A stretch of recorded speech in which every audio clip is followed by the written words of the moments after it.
أيها الإخوة، العرباض رضي الله عنه ماذا يقول؟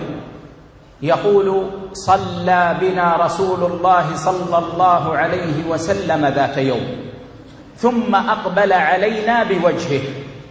ومن هنا أخذ العلماء أن السنة للإمام إذا فرغ من الصلاة أن يقبل على المصلين بوجهه، لا يأخذ جانبا وإنما يقبل عليهم بوجهه. هذه السنة. قال: فوعظنا موعظة بليغة.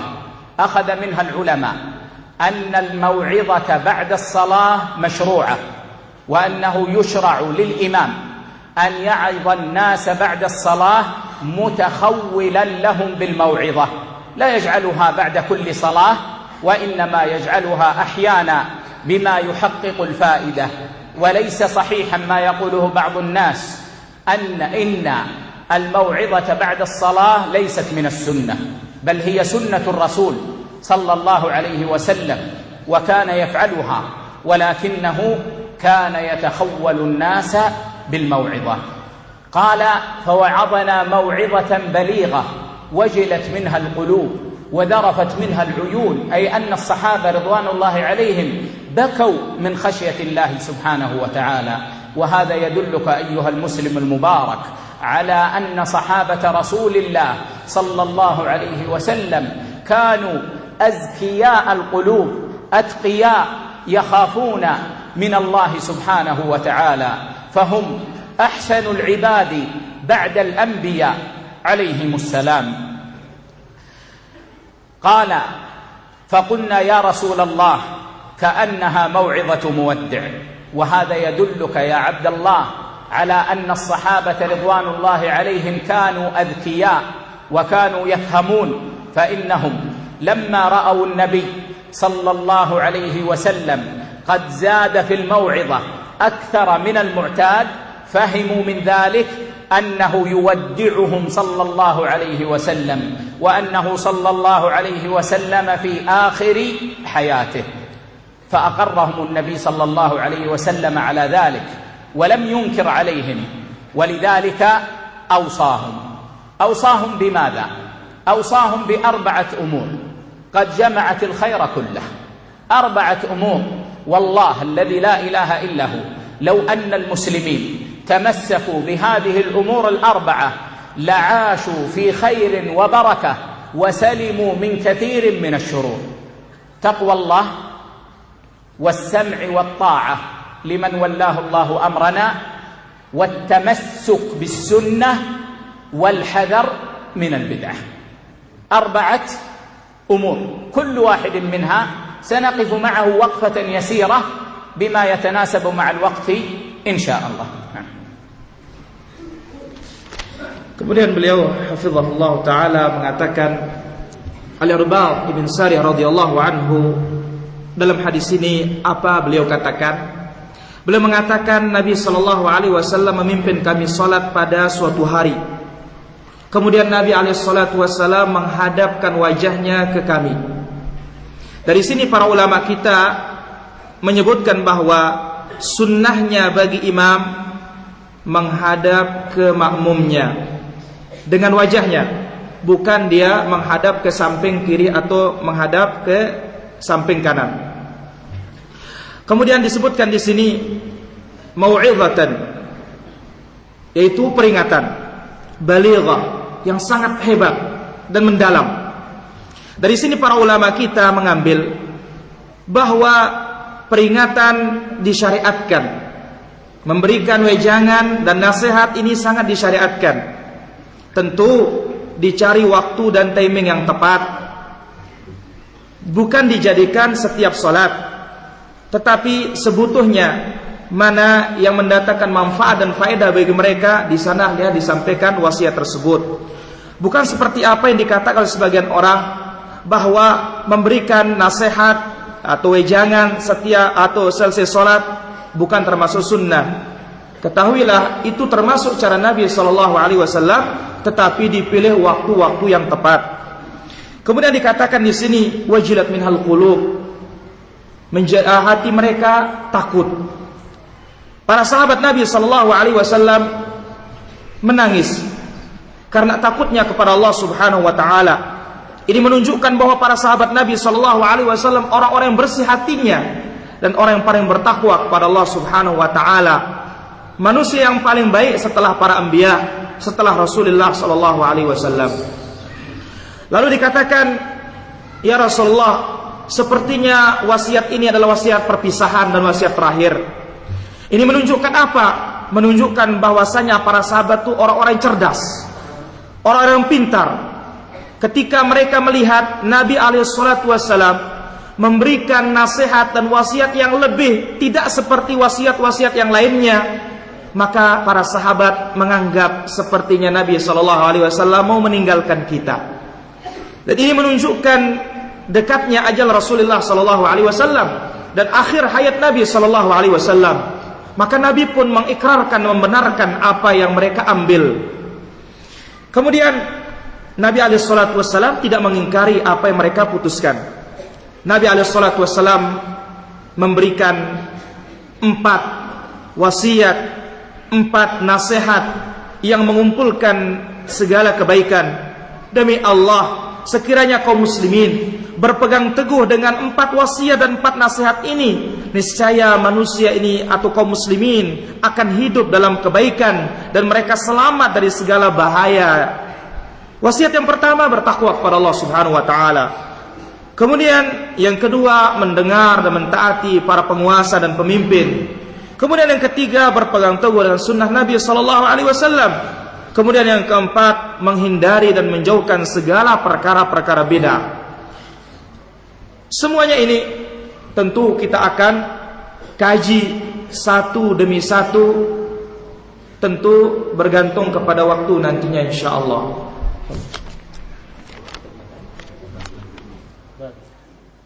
أما الأمر الأول فهو تقوى الله. هذه الكلمة قليلة المبنى عظيمة المعنى، جمعت الخير كله. نسمعها كثيرا في المواعظ، نسمعها كثيرا في الخطب، ولكن قل من يعي معناها وقل من يتمسك بما فيها.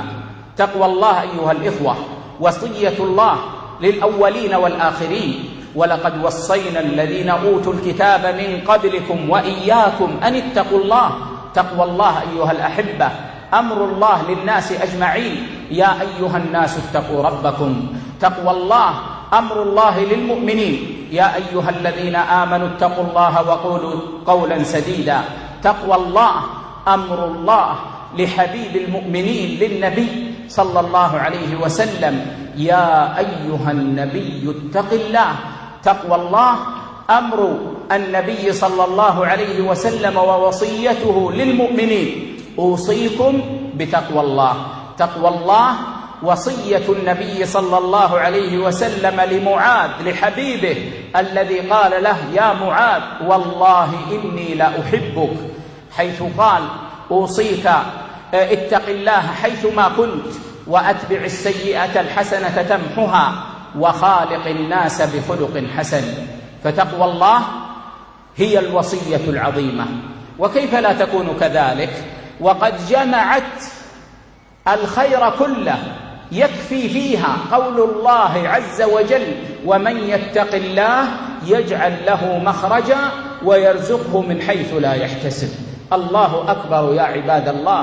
وعد من الله مالك الملك سبحانه وتعالى ومن يتق الله يجعل له مخرجا. يقول ابن عباس رضي الله عنهما من كل ضيق في الدنيا والآخرة. والله لا يصيب المتقي ضيق إلا فرج الله عنه إن اتقى الله عز وجل فيه مهما كان أمره. ولذلك يا إخوة 3 نفر ممن كانوا قبلنا آواهم المبيت إلى غار من الغيران لأن الوقت كان وقت مطر، فانحدرت عليهم صخرة فسدت عليهم الغار، لا يستطيعون الخروج منه، لا زاد معهم ولا ماء معهم ولا قوة لهم. لا إله إلا الله. ماذا يصنعون؟ قالوا إنه لن ينجيكم من هذه إلا أن تسألوا الله بصالح أعمالكم، لن ينجيكم من هذا إلا تقواكم لله سبحانه وتعالى. فقام واحد منهم يتوسل إلى الله عز وجل بعمله الصالح، والتوسل إلى الله بالعمل الصالح توسل شرعي محبوب طيب، أن العبد المسلم يتوسل إلى الله بعمل صالح أخلص فيه لله سبحانه وتعالى. ولذلك الأول توسل إلى الله ببره بأبويه، ببره بوالديه، بالبر العظيم، حتى أنه كان يقدم أبويه على كل أحد، حتى أنه ذات ليلة جاء وقد نام والداه لأنه تأخر في المرعى فحلب الحليب، ثم ماذا صنع؟ جاء ووقف عند رأس والديه والإناء على يديه، لم يوقظهما ولم ينم ولم يضع الإناء. قال العلماء لم ينم خشية أن يستيقظ أحدهما في الليل فيطلب اللبن فلا يسمعه، ولم يضع الإناء على الأرض، قال العلماء خشية أن يشرب أحد قبل والديه، حتى بقي حتى لاح الفجر هكذا. فلما لاح الفجر استيقظا فشربا غبوقهما، شربا لبنهما، والصبية وهو قائم كانوا يتضاغون عند قدميه يبكون، لكن هو لا يريد أن يشرب أحد قبل أبويه من شدة بره. ثم قال اللهم إن كنت فعلت ذلك ابتغاء وجهك، وهذا المحك هذا الميزان ابتغاء وجهك، فافرج عنا ما نحن فيه. فانفرجت الصخرة، غير أنهم لا يستطيعون الخروج. ثم قام الثاني يتوسل إلى الله بعمله الصالح، وهو العفة عن الزنا، والعفة عن الزنا خير كثير. من رزقه الله العفة عن الزنا فقد رزقه خيرا كثيرا. فهذا الرجل كان يحب ابنة عمه وكان يريدها، ولكنها كانت شريفة وكانت لا ترضى الحرام، فأصابتهم سنة من السنين وجوع شديد فاحتاجت إليه، فجاءت إليه تسأله، فقال لها لن أعطيك شيئا حتى تمكنيني من نفسك. فالمسكينة من شدة الحاجة رضخت لطلبه ووافقت، ولكنه لما هم أن يفعل ذكرته التذكير العظيم فقالت له اتق الله ولا تفض الخاتم إلا بحقه. فلما ذكرته بالله خاف الله، خاف من الله، فقام عنها وهي من أشد الناس حبا له، تقوى لله سبحانه وتعالى، وترك لها الذي أعطاها. ثم قال اللهم إن كنت فعلت ذلك ابتغاء وجهك فافرج عنا ما نحن فيه. فانفرجت الصخرة، غير أنهم لا يستطيعون الخروج. فقام الثالث يتوسل إلى الله بالعمل الصالح الذي عمله، وهو أنه استأجر أجراء فوفاهم أجورهم، إلا واحدا منهم ذهب وترك أجرته. ماذا فعل هذا الرجل الصالح؟ لم يحفظها أبدا، بل نماها وزادها. فجاءه بعد حين فقال يا فلان أدي إلي حقي، تذكر أنك استأجرتني يوما فأعطني الأجرة. قال كل ما ترى من الإبل والبقر والغنم والعبيد من حقك. قال سبحان الله يا عبد الله أتهزأ بي؟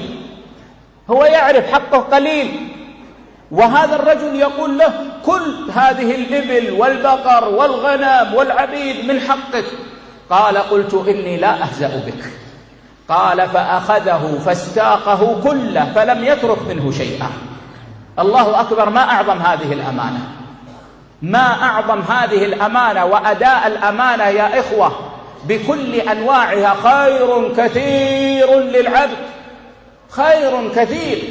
ولذلك النبي صلى الله عليه وسلم يقول: 4 إن كن فيك لا عليك ما فاتك من الدنيا. 4 أشياء إن كانت عندك فأنت الغني، ما عليك ما فاتك من الدنيا، والله لست في خسارة، لست في خسارة. صدق الحديث، وأداء الأمانة، وحسن الخلق، وعفة مطعم. ما هي الأمور ال4 التي هي أساس الغنى في الإسلام؟ صدق الحديث، وأداء الأمانة، وحسن الخلق، وعفة المطعم. فالشاهد يا إخوة، هذا الرجل توسل إلى الله بأداء الأمانة، فماذا كان الحال؟ انفرجت الصخرة وخرجوا يمشون. من الذي فرج عنهم؟ ربنا سبحانه وتعالى. لماذا؟ لأنهم قد اتقوا الله. فمن اتقى الله والله وقاه ونجاه، ويرزقه من حيث لا يحتسب. يأتيه الرزق من حيث لا يحتسب أن الرزق سيأتيه، وهذا فضل الله يؤتيه لأهل التقوى في الدنيا. وأما في الآخرة فما أدراك ما أعد الله لعباده المتقين في الآخرة. يكفي قول الله: إن للمتقين مفازا. الفوز العظيم يوم القيامة للمتقين. الله أعد للمتقين من عباده في الجنة ما لا عين رأت ولا أذن سمعت ولا خطر على قلب بشر. يا إخوة، المتقي لله يوم القيامة عندما يأتي فيدخله الله الجنة أقل المتقين ما جزاؤه في الجنة؟ يقول الله له وهو آخر من يدخل الجنة: أترضى أن أوتيك مثل ملك من ملوك الدنيا؟ أترضى أن أوتيك مثل ملك من ملوك الدنيا؟ يعني أعطيك مثل ملك من ملوك الدنيا من نعيمه؟ فيقول: نعم يا ربي. فيقول: لك مثله ومثله ومثله ومثله إلى 10 أمثاله.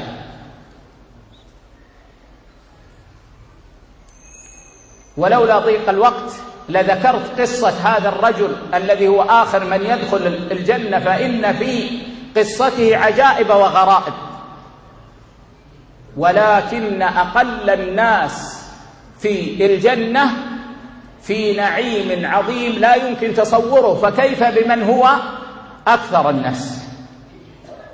ولذلك الله يقول في الحديث الذي حكاه النبي صلى الله عليه وسلم عن ربه: أعددت لعبادي الصالحين ما لا عين رأت ولا أذن سمعت ولا خطر على قلب بشر.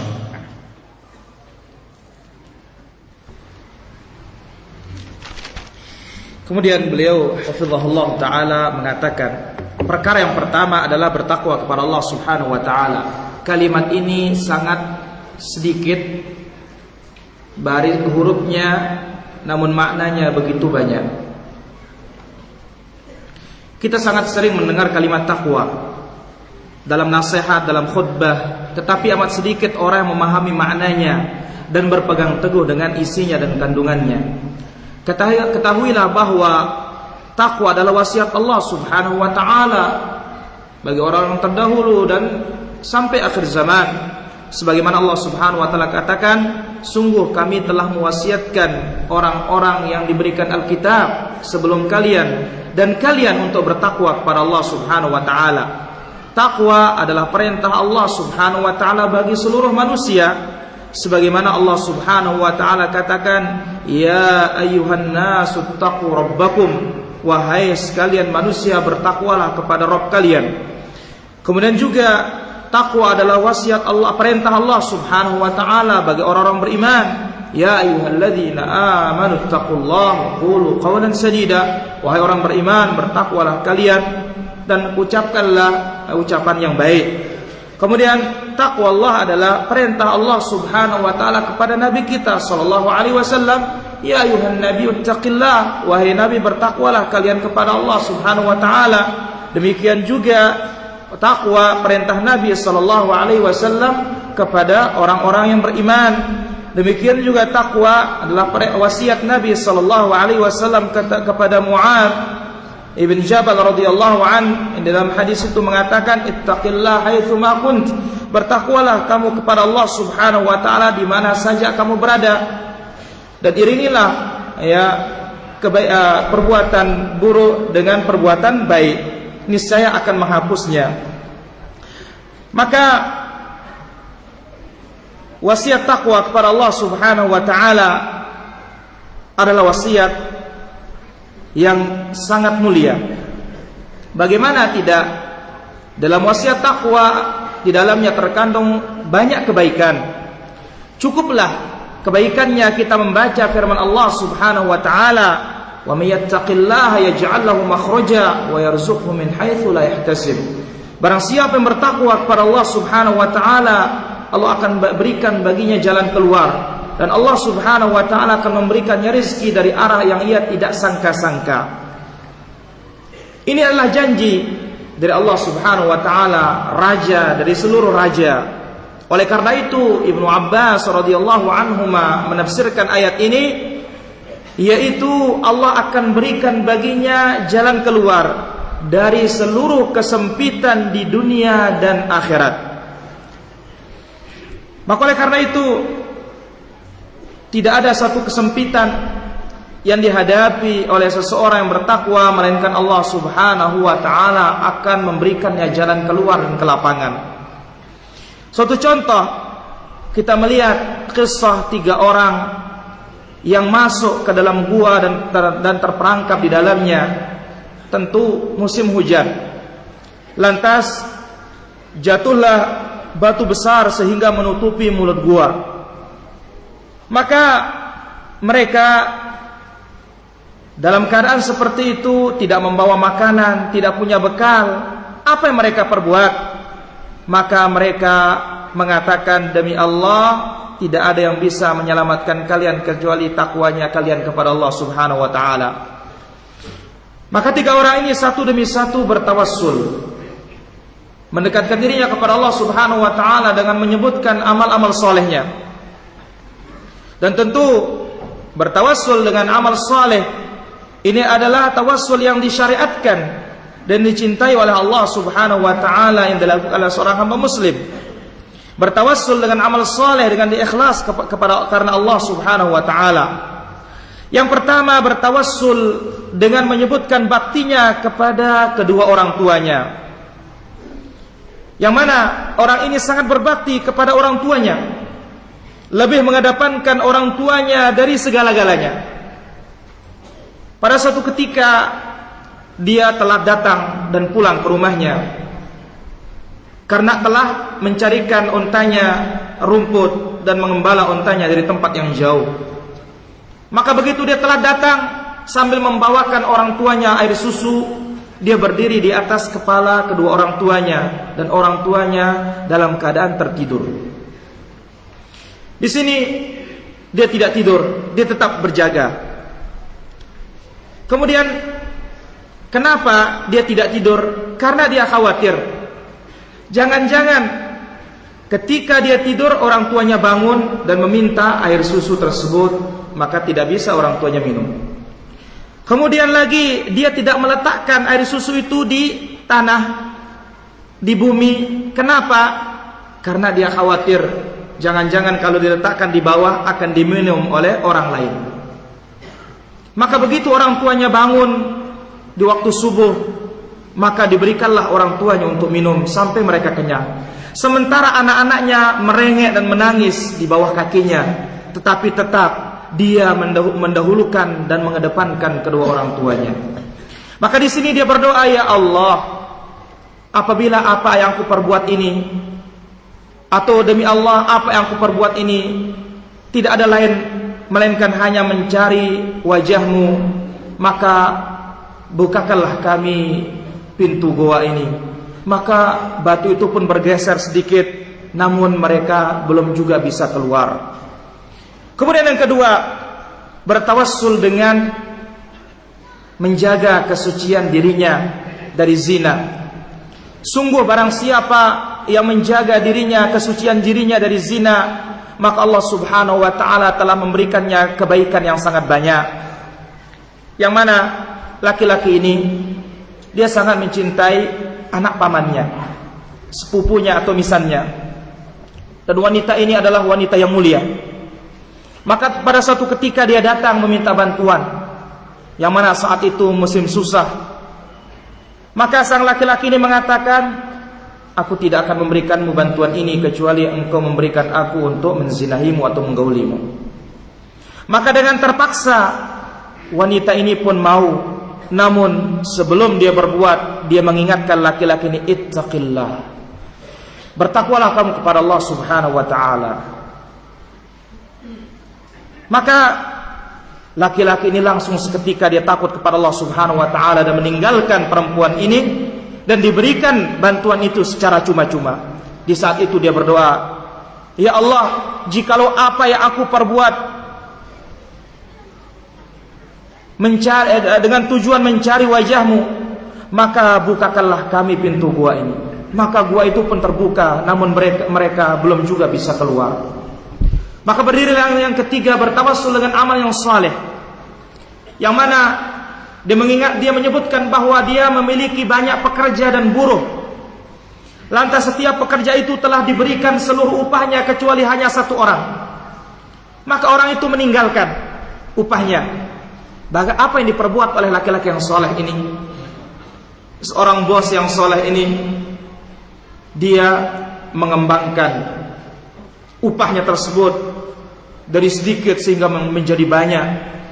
Maka pada suatu saat datanglah orang yang belum mengambil upahnya dan mengatakan, ya fulan, sungguh aku belum mengambil upahku darimu, maka manakah upahku, berikanlah aku.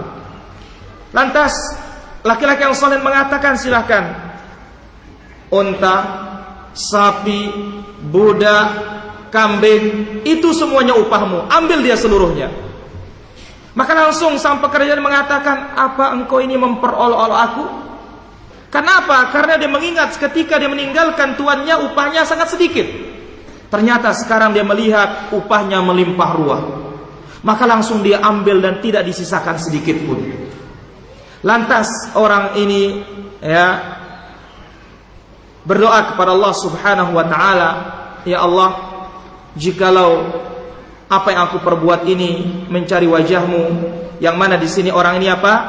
Dia menyampaikan amanat dan menunaikan amanat. Sungguh alangkah agungnya menunaikan amanat ini. Maka menunaikan amanat dengan segala macam bentuknya, di dalamnya ada kebaikan. Oleh karena itu dikatakan oleh Nabi SAW, ada 4 hal, jikalau 4 perkara itu ada pada dirimu, maka tidak mengapa dunia atau apa saja yang luput bagimu dari dunia ini tidaklah ia begitu besar bagimu. Yang pertama, berkata yang jujur. Kemudian yang kedua, menunaikan amanat. Yang ketiga, berakhlak yang mulia. Dan yang keempat, menjaga makanan dari hal-hal yang haram. Yang menjadi bukti dalam hadis ini adalah laki-laki ini bertawassul kepada Allah Subhanahu wa ta'ala dengan menunaikan, atau beliau atau orang ini menunaikan amanat. Maka apa yang terjadi setelah ketiganya bertawassul? Terbukalah pintu gua ini, batu yang begitu besar itu terbuka dan mereka keluar dengan selamat. Tentu kenapa semuanya ini? Karena mereka bertakwa kepada Allah Subhanahu wa ta'ala. Allah Subhanahu wa ta'ala selamatkan mereka, dan Allah Subhanahu wa ta'ala akan memberikan karunia dan rezeki bagi orang-orang yang bertakwa kepada Allah Subhanahu wa ta'ala dari arah-arah yang ia tidak sangka. Tentu ini adalah di antara keutamaan di dunia saja, belum keutamaan di akhirat. Adapun keutamaan di akhirat, cukuplah firman Allah Subhanahu wa ta'ala dalam firman-Nya, innalil muttaqina mafaza. Sungguhnya bagi orang-orang yang bertakwa adalah keberuntungan yang besar. Keberuntungan yang besar.